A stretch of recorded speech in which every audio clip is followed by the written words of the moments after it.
Assalamualaikum sahabat Islampedia. Hari ini kami hadir mengajak Anda memperkaya wawasan tentang dunia Islam.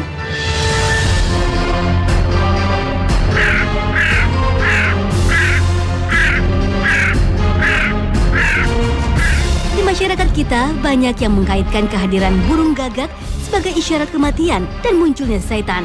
Benarkah demikian?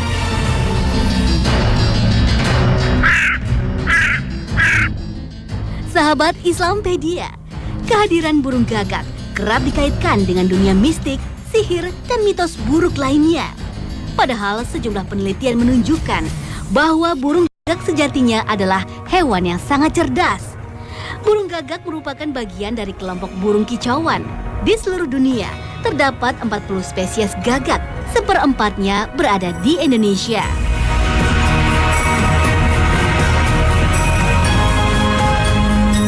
Sayangnya, keberadaan burung gagak di negara kita erat sekali hubungannya dengan hal-hal buruk, terutama yang berkaitan dengan kematian.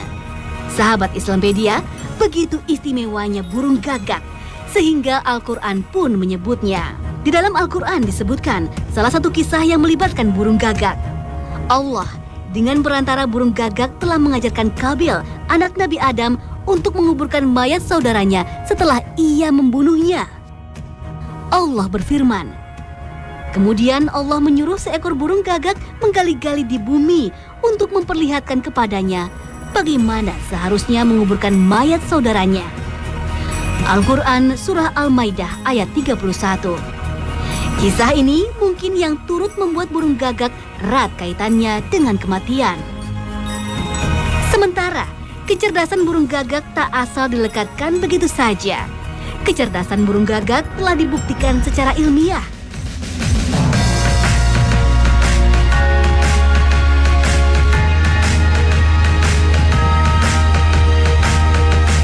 Adalah Maurice dan Robert Burton pada tahun 2002 mempublikasikan hasil penelitian mereka. Kedua ilmuwan ini mengatakan bahwa burung gagak sangat cerdas dibandingkan seluruh jenis burung di dunia. Mereka mampu menggunakan logika untuk memecahkan masalah, dan beberapa di antaranya bahkan lebih cerdas dari kera. Thomas Buckner, seorang ahli biologi dari Universitas Wiener, Austria, mengatakan bahwa burung gagak memiliki kemampuan kognitif setara dengan anak berusia 2 tahun.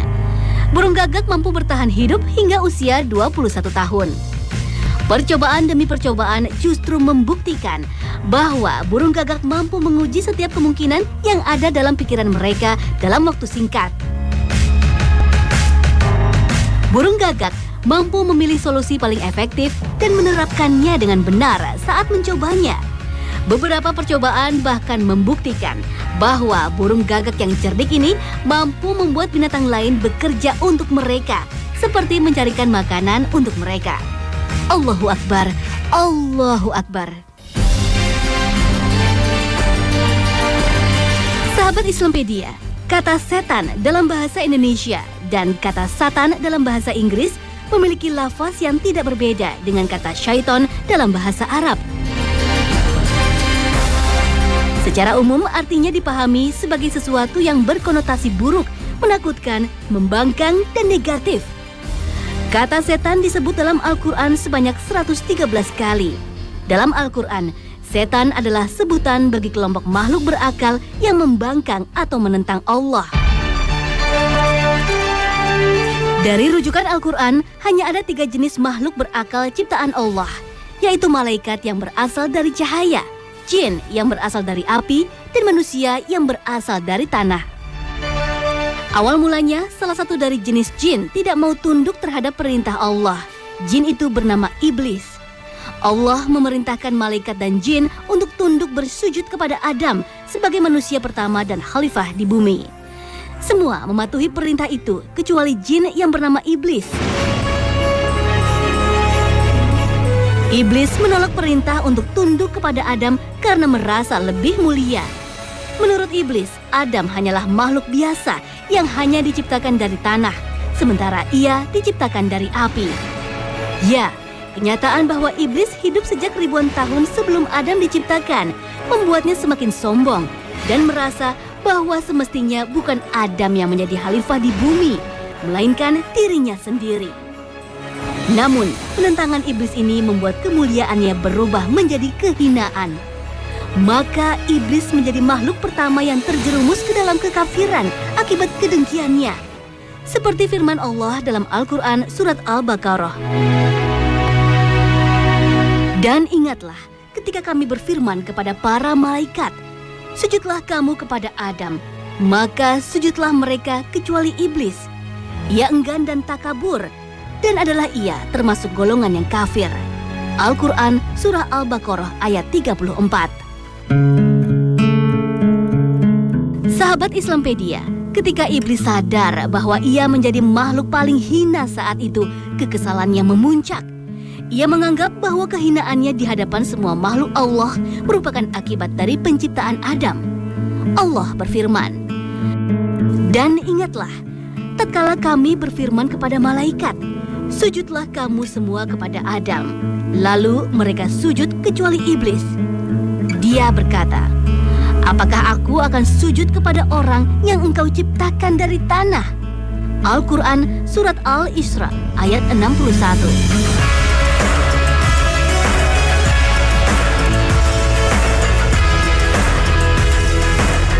Hal inilah yang menimbulkan benih permusuhan iblis terhadap manusia hingga hari ini. Iblis yang kesal terhadap anak cucu Adam tidak akan membiarkan manusia berhasil menjalankan misi mulia kita sebagai khalifah. Allah Subhanahu wa Ta'ala mengusir dan melaknat setan hingga akhir zaman. Namun, begitu bencinya setan kepada manusia, sehingga setan meminta penangguhan usia hingga hari kebangkitan untuk mempengaruhi manusia agar menjadi sesat. Marilah kita berdoa kepada Allah agar terhindar dari godaan syaitan yang terkutuk. Allahu Akbar, Allahu Akbar.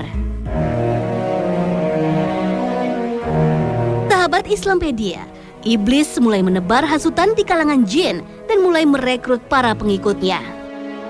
Iblis juga memiliki keturunan yang sangat banyak yang pada akhirnya bergabung menjadi kelompok pendengki. Allah berfirman, "Dia adalah dari golongan jin, maka ia mendurhakai perintah Tuhannya. Patutkah kamu mengambil dia dan turunan-turunannya sebagai pemimpin selain daripada aku? Sedang mereka adalah musuhmu. Amat buruklah iblis itu sebagai pengganti dari Allah bagi orang-orang yang zalim." Al-Quran surat Al-Kahfi ayat 50. Kelompok yang menghinakan manusia inilah yang pertama kali disebut sebagai Hizbus Syaiton, yang berarti kelompok setan. Kelompok ini awalnya hanya berasal dari jin saja, disertai iblis dan keturunan-keturunannya. Kelompok inilah yang menggoda Adam dan Hawa untuk melanggar larangan Allah dalam kisah pohon kuldi. Dan hari ini, ketika keturunan Adam berjumlah miliaran orang, maka pengikut Hizbus Syaiton kini tidak hanya berasal dari jenis jin, namun juga dari golongan manusia. Nauzubillah min zalik. Lantas, bagaimana kita harus bersikap jika berhadapan dengan syaitan? Sahabat Islampedia, hal paling penting yang harus dipegang oleh kita kaum muslimin adalah bahwa setan tidak memiliki kekuatan sendiri.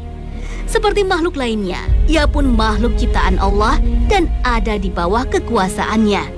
Maka ia tak dapat melakukan apapun tanpa seizinnya. Setan bisa menyesatkan manusia atas izin Allah.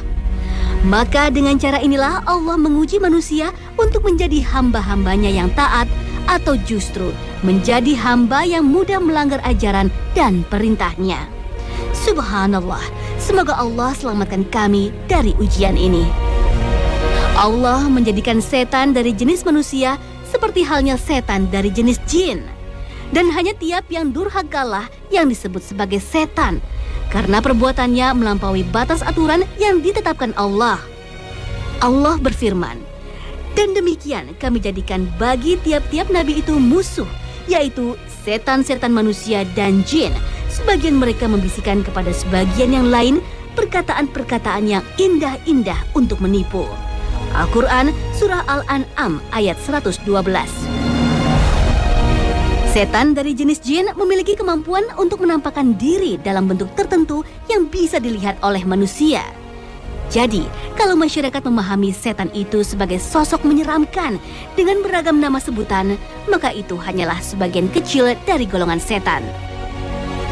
Pada penampakan lain, setan dapat merubah wujudnya menjadi manusia biasa yang kita kenal secara dekat maupun tokoh masyarakat. Penampakan sebagai tokoh yang salah. Hantu dan tragedi horor faktanya memang ada. Karena ada alam lain selain alam nyata ini, yakni alam gaib. Sahabat Islampedia, di alam gaib ada beberapa jenis penghuni, salah satunya adalah jin. Jenis jin pun dibagi ke dalam golongan yang baik dan yang jahat. Jin jahat inilah yang bekerja sebagai pengganggu manusia dengan menampakkan diri secara mengejutkan dan menyeramkan. Dari sekian banyak jenis jin jahat, yang paling ditakuti oleh manusia adalah hantu orang mati. Sebagian menganggap bahwa hantu adalah jelmaan roh orang mati, khususnya yang meninggal dengan tidak wajar. Menurut ajaran Islam, pendapat seperti ini pastilah tidak tepat. Sebagaimana dijelaskan dalam Al-Quran bahwa roh orang mati dijaga di tempatnya hingga hari kiamat, yakni di alam barzah. Tidak ada istilah gentayangan atau menjelma dalam pemahaman Islam.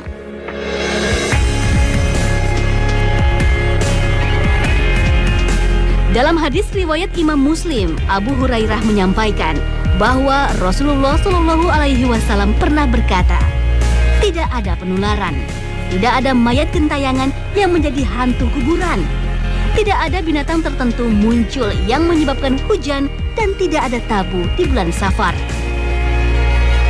Hantu orang mati bukanlah jelmaan roh orang yang mati dan tidak ada hubungannya dengan orang yang sudah mati.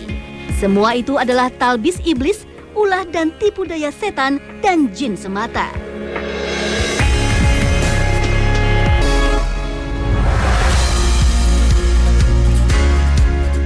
Sahabat Islampedia, mati adalah hal yang pasti bagi tiap makhluk bernyawa. Kehidupan sekarang ini hanyalah tempat singgah sementara.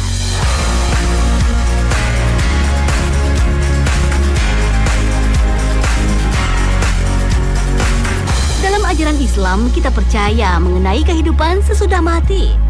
Yang dimaksud sebagai kehidupan sesudah mati dalam Islam bukanlah reinkarnasi, melainkan kehidupan yang akan dijalani di akhirat nanti. Kematian berarti terpisahnya jasad material dengan ruh. Proses ini menjadi perjalanan untuk menuju ke akhirat, tempat seluruh makhluk hidup di dunia akan berakhir dan memasuki alam yang baru.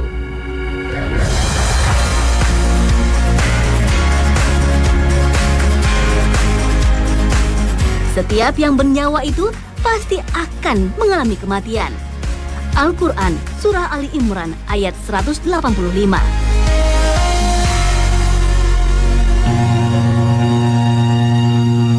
Namun, peristiwa kematian bukanlah akhir dari segalanya.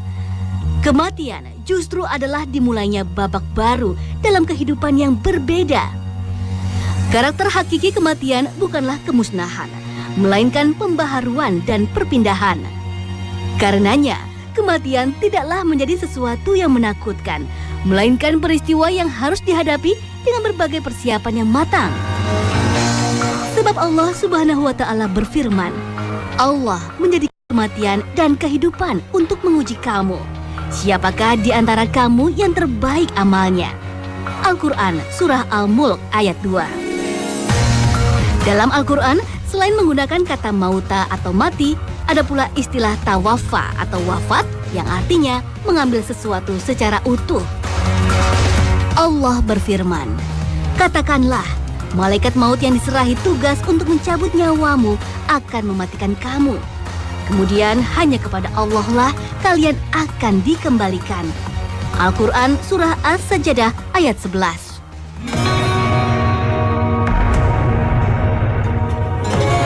Sahabat Islampedia, mencermati ayat-ayat Al-Quran, maka proses kematian atau pencabutan ruh manusia di bawah kuasa Tuhan dilaksanakan oleh utusan-utusan Allah, yakni malaikat.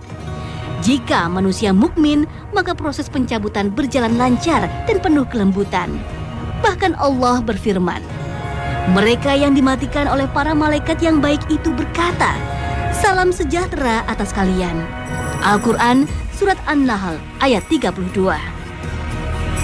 Hai jiwa yang tenang, kembalilah kepada Tuhanmu dengan hati yang puas lagi diridhoinya. Maka masuklah ke dalam jamaah hamba-hambaku dan masuklah ke dalam surgaku. Al-Quran Surah Al-Fajr ayat 27.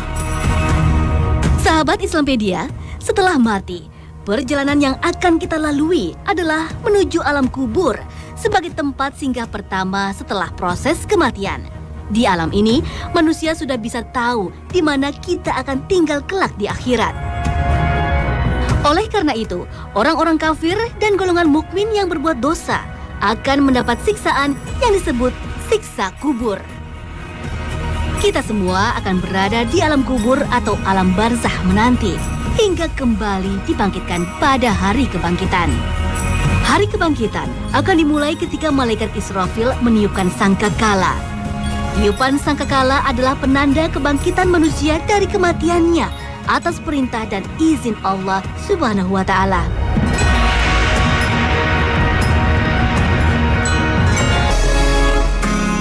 Saat dibangkitkan dari kematian, manusia datang berbondong-bondong dengan rupa dan keadaan yang berbeda-beda.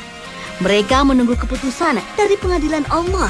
Saat itulah kita diadili dengan seadil-adilnya dan mendapatkan balasannya di sana atas apa saja yang dahulu telah kita perbuat di muka bumi. Sementara padang mahsyar adalah dataran yang sangat luas, tempat berkumpulnya para makhluk yang pertama hingga yang terakhir hidup. Dataran ini berada di akhirat dan dikatakan berpasir, tidak terlihat tinggi maupun rendah.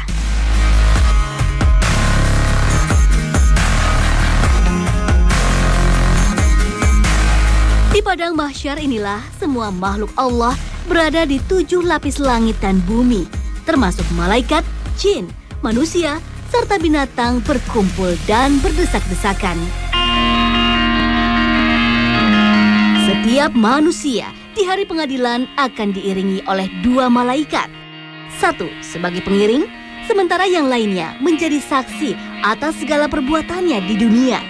Kemudian kita akan melalui Yaumul Hisab atau hari di mana Allah memperlihatkan kepada hamba-hambanya tentang amal mereka. Allah berfirman, "Sesungguhnya kepada Kamilah kembali mereka. Kemudian sesungguhnya kewajiban Kamilah menghisap mereka." Al-Quran Surah Al-Ghasyiyah ayat 25 dan 26. Inilah tahap yang paling menentukan nasib kita kelak. Apakah surga atau neraka?